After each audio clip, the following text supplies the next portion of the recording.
Hello, bonjour à vous et bienvenue dans ce nouvel épisode.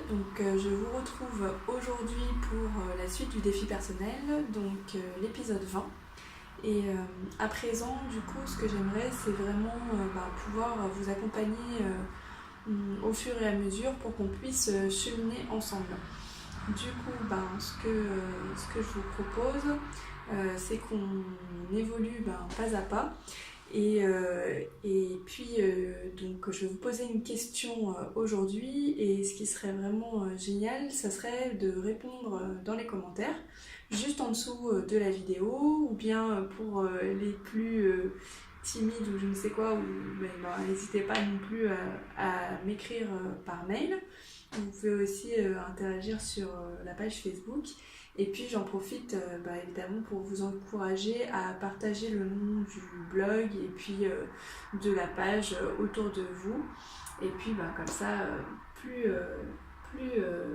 on est nombreux à évoluer ensemble et plus on peut cheminer. Et c'est ça aussi qui crée une énergie commune de groupe et qui est vraiment porteur.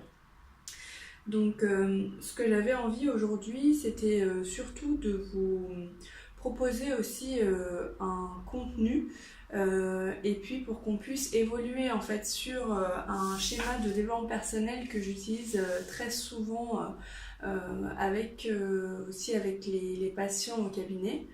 Donc c'est un schéma qui m'a été transmis en gros par Paul Pironnet, qui est formateur en PNL, mais qui provient de la Gestalt thérapie, donc une technique de psychothérapie. Et vous allez voir qu'en fait c'est très très riche, je pourrais pas tout vous transmettre aujourd'hui. Là aujourd'hui on va voir un petit peu les grandes lignes en fait de ce schéma.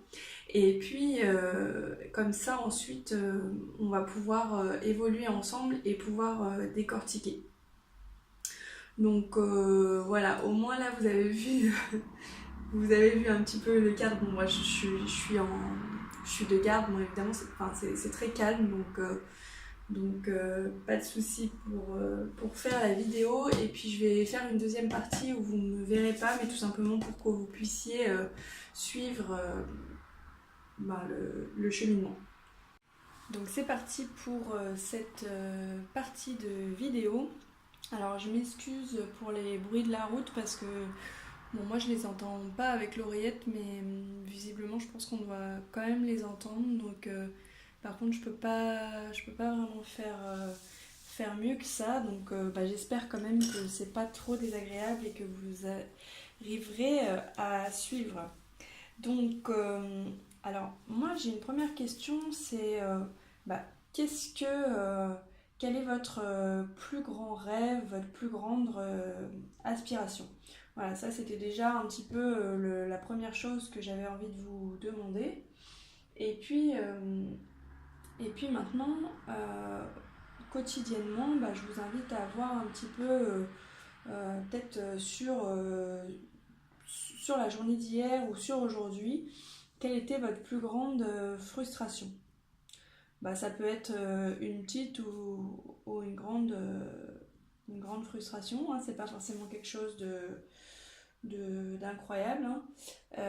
Voilà, et je vous invite déjà à vous demander quelle était celle-ci. Est-ce que c'était peut-être d'avoir oublié quelque chose, ou vous vous êtes senti coupable de quelque chose, ou d'avoir eu l'impression de rater, être en colère contre quelqu'un ou contre vous-même, voilà. Euh, Pourquoi je vous parle de ça? Tout simplement parce que vous allez voir que on a en gros deux manières de percevoir les choses qui nous arrivent. Soit on a l'impression de base que c'est quelque chose de négatif qui nous arrive, soit on a l'impression que c'est quelque chose de positif.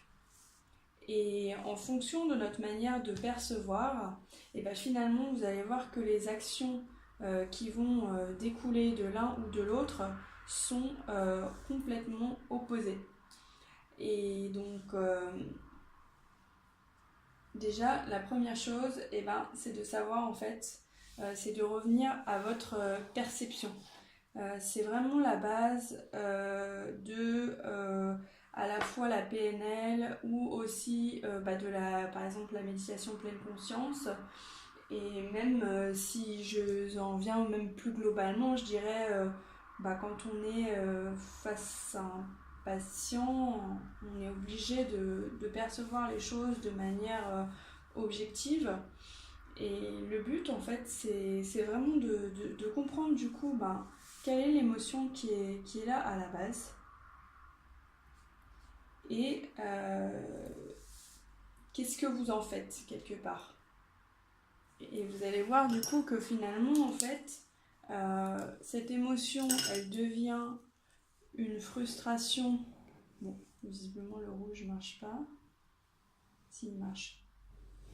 L'émotion, elle devient une frustration ou au contraire, on va en gros pouvoir la transformer en besoin en fonction de la perception qu'on se fait de la personne et de l'environnement. Alors je voulais pas trop vous assommer non plus, donc je suis en train de réfléchir à si je vais plus loin ou pas. Et je me dis que je vais peut-être décider de continuer. Et puis de toute façon, si jamais ça vous dit pas du tout, vous avez toujours le moyen de quitter. Alors j'espère que vous voyez bien aussi la feuille et que ça vous suffit. Hop. Et alors pour ma part, je m'étais amusée en fait parce qu'il y avait un truc que je comprenais pas. C'est avant, je pense que j'avais du mal à manger du chocolat par plaisir. Alors je vous montre parce que c'est quand même. Alors voilà. Donc du coup moi ce que je me demandais en fait c'est par exemple ce carré de chocolat. Est-ce que selon vous c'est un plaisir ou une frustration? Et du coup, en fonction de vos besoins, etc., comment en fait, comment est-ce que vous le percevez? Et au contraire, je me demandais du coup cet orange, est-ce que c'est un plaisir ou bien une frustration? Et donc, pour certaines personnes, peut-être que le chocolat, ça va représenter un vrai plaisir et pas l'orange, et peut-être le contraire. Et puis, peut-être qu'à certaines phases de votre vie, il va y avoir l'orange qui va vous faire plaisir et puis le chocolat moins. Et en fonction aussi des conditionnements qu'on peut avoir, des croyances, etc., il y a aussi peut-être certaines personnes qui vont se dire, je sais pas moi, je mérite pas de manger un carré de chocolat parce que je vais grossir, ou bien, de toute façon, je peux manger une orange, mais je vais me sentir complètement frustrée. Et en fait, c'est intéressant tout ça parce que cette perception-là, elle conditionne vraiment tous nos comportements. Par exemple, quand on décide d'arrêter la cigarette, qu'est-ce qui va se passer? Soit on a l'impression qu'on décide de stopper, et auquel cas on peut vraiment avoir peur parce qu'on peut se dire non mais je stoppe, c'est horrible, etc. Il va falloir que je trouve d'autres, d'autres substituts, notamment peut-être le chocolat.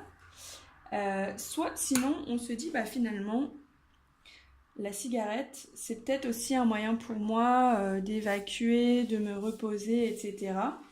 Et auquel cas on comprend que derrière par exemple cette cigarette il y a un besoin par exemple de repos, de se ressourcer, et auquel cas on peut peut-être trouver d'autres alternatives, type par exemple aller se balader, marcher, faire de la pleine conscience, et auquel cas grâce à ça finalement en fait on va non plus arrêter de fumer, mais quelque part, on va commencer un nouveau cheminement vers soi, vers quelque chose de plus positif pour soi. Voilà. Alors dites-moi du coup en commentaire, et ben peut-être qu'est-ce que ça représente pour vous ce morceau de chocolat? Qu'est-ce que ça représente peut-être l'orange? Ou bien quelle est la frustration que vous aimeriez dépasser? Quelle est peut-être l'émotion aussi qui revient? Et puis comme ça, en fonction, je verrai peut-être aussi comment est-ce que j'organise la suite pour faire le cheminement des émotions, en sachant que vous allez voir aussi que ces émotions-là, les émotions qu'on vit le plus souvent, elles sont reliées en fait à notre sensibilité. Et notre sensibilité, en fait, c'est ce que d'autres personnes peuvent appeler aussi les blessures d'âme. Donc, ça veut dire qu'en fait, vous voyez, j'ai le bouquin qui est là, juste là, des blessures d'âme. Alors, je sais pas si on a le droit de montrer les bouquins dans les vidéos, j'espère. Et donc, ce qui est intéressant, en tout cas, dans ce livre-là, c'est que finalement, en fonction des sensibilités qu'on a, on va percevoir, encore une fois, l'environnement différemment. Du coup, finalement, quelqu'un qui est sensible, par exemple, de l'abandon, c'est quelqu'un qui a un besoin de lien qui est très fort.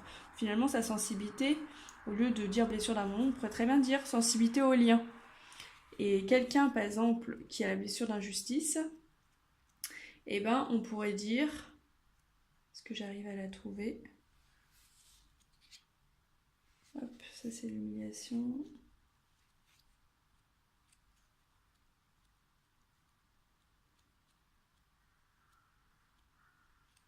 Trahison, donc elle était avant.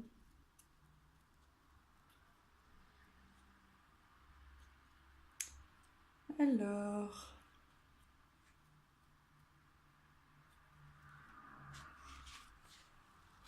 donc ça doit être la dernière. Voilà. Et donc l'injustice, en fait, ça serait du coup une sensibilité particulière à ce qui est juste.